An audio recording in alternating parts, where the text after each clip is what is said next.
So, meron akong ginawang corn dog dito. Ayan. Tingnan nyo. Ganito siya kalaki.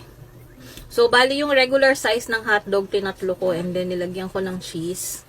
Hindi ko sure kung pwede ako mag-insert ng picture dito. Pero yeah, ayan, nakagawa tayo ng corn dog using yung hot cake mix or pancake mix from Dali na 20 pesos lang. So, ganito siya, Little Baker's hot cake mix and I got this from Dali and 200 grams na nga siya, 20 pesos lang to. So, ito yung ginamit ko dito sa aking corn dog.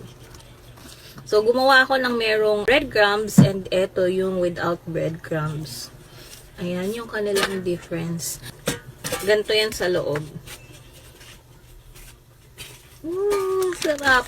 So, sa isang ganito, ang nagamit ko ay 6 na hotdog. Tinatlo ko yung bawat hotdog. Regular size lang yon, yung maliit lang na hotdog.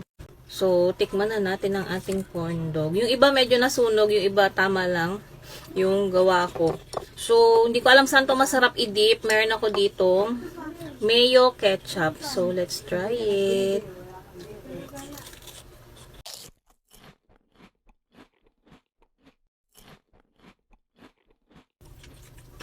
Ang sarap. Ito ay yun na din. So, abangan nyo yung recipe. Ipopost ko. So, yun lang.